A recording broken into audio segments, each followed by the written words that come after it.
उत्तराखंड प्रदेश में आयोजित हुए निकाय चुनाव के बाद बीजेपी ने बम्पर वोटों से कई सीटों पर जीत दर्ज की है और देहरादून नगर निगम की अगर बात की जाए तो सबसे बड़ा निगम है उत्तराखंड प्रदेश का और सबसे पहला निगम भी है।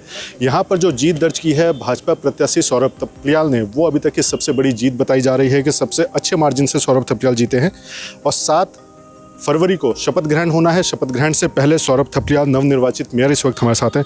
सौरभ जी, पहले तो सबसे पहले बताइए आपको। धन्यवाद। सौरभ जी, जीत की अगर बात की जाए तो सबसे बड़ी जीत बताई जा रही है देहरादून निगम की। आप लगातार जनता के बीच थे, किस तरह से देख रहे हैं? छात्र राजनीति से कैरियर शुरू किया, अब महापौर बने हैं देहरादून के। जी, एक बड़ा उत्साह था कार्यकर्ताओं में भी और अपने सारे विधायकगण जनता के बीच में लगातार बने रहते हैं। माननीय मुख्यमंत्री जी और अपनी पूरी सरकार भी लगातार जनहित कार्य करती है और उन सबका ये मिला जुला परिणाम है और एक अच्छी जीत मिली है।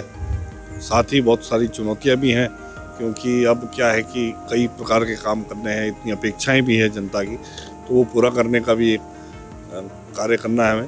तो उसके लिए सारी एक जन सहभागिता को लेकर साथ में सब जो है जनता को भी साथ में जब रहेगी तब जाके हम कुछ जो कार्य हैं कर पाएंगे। जैसे हरा भरा दून हम कहते हैं, तो कहीं पे हम पौधा तो लगा लेंगे परंतु पौधे का उसका संरक्षण करना बहुत आवश्यक है।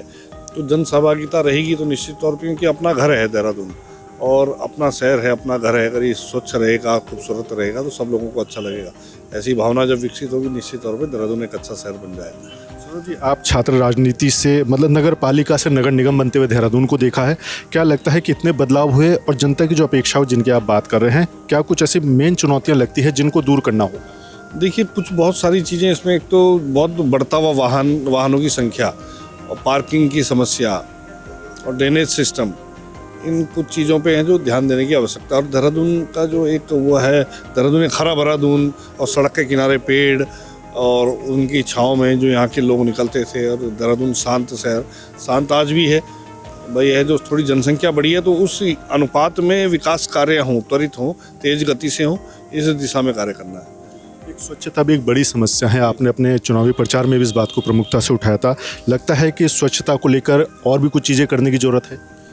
देखिए, स्वच्छता को लेकर निगम तो कार्य करेगा और निगम ने इस बार कहा है कि जो निगम है वो जनता के द्वार जाएगा और जनता के द्वार जाना ही इसलिए चाहता है निगम, एक तो जनता जो है और निगम के बीच में एक ऐसा बॉन्डिंग हो जाए, एक परिवार जैसा माहौल बन जाए और जिससे कि जो कार्य हम चाहते हैं कि जनता भी साथ दे। इस स्वच्छता के कार्य में जनता बहुत बड़ा एक वो है। अगर हम गीला कूड़ा, सूखा कूड़ा अलग अलग अपने घर से ही करके देने लगें तो निश्चित तौर पे उससे कितनी सहायता में आगे मिलेगी, ताकि फिर हम उसका जो कूड़ा है उसके निस्तारण के लिए हम आगे कोशिश कर सकते हैं, उन विषयों में कार्य कर सकते हैं। अच्छा सौरभ जी, एक हालांकि टेक्निकल सवाल है और विधानसभा से लेकर हर चुनाव में उठता है, मलिन बस्तियां सबसे ज़्यादा जो चुनावी मुद्दा बनता है। आपने क्या कुछ दिमाग में लिया है कि मलिन बस्तियों को लेकर क्या कुछ प्रोग्रेस करनी है, कैसे इनको समायोजित करना होगा? जी, जो मलिन बस्तियां हैं इसको हम चाहते हैं कि इसका जीवन स्तर ऊपर बढ़ाएं और जो मलिन बस्तियां हैं, आज हम इनको मलिन बस्तियां कह रहे हैं, और इनमें कुछ कार्य करके, कुछ इनमें सुविधाएं देकर, कुछ इसको हरा भरा बनाकर, कुछ इसमें पार्कों का डेवलपमेंट करके क्या हम उसे कॉलोनी के तौर पे नहीं विकसित कर सकते हैं। इस दिशा में भी हमें प्रयास करना होगा ताकि जीवन स्तर को ऊपर बढ़ाएं और वो समाज की मुख्य धारा से उनको जोड़ें और साथ ही अपनी नदियों की प्रॉपर सफाई रहे, उसके आसपास कोई ऐसा किसी प्रकार की गंदगी का ढेर ना हो, बरसातों में जो पानी है वो घरों के अंदर ना जाए, इस दिशा में भी प्रयास साथ में करना है। लास्ट सवाल, शपथ लेने के बाद क्या कुछ पहला ऐसा टारगेट लेके आप चल रहे हैं जिस पे प्राइम फोकस आपका रहेगा? देखिए, शहर की स्वच्छता सबसे पहले नंबर पे रहेगी और उसके लिए जो भी आवश्यक कार्य हैं उन कार्यों पे करने पे विशेष तौर पे जोर रहेगा। जैसे नदियों की सफाई से लेकर हो, आगे बरसात आने वाली है तो जल भराव की स्थिति ना हो, इस पर भी हमारा मुख्य रूप से ध्यान रहेगा।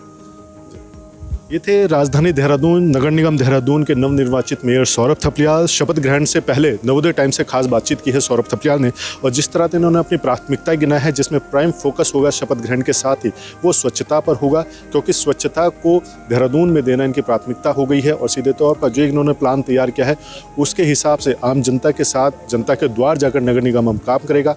उम्मीद यही है कि शपथ ग्रहण के बाद नवनिर्वाचित देहरादून नगर निगम के मेयर सौरभ थपलियाल तेजी से कार्य करते हुए नजर आए हैं। जिसका विश्वास इन पर जनता ने भी जताया है और जनता ने सबसे बड़ी जीत सौरभ थपलियाल को देहरादून नगर निगम में दी है। अपने सहयोगी रुपेश नेगी के साथ अजीत काम्बोज, देहरादून।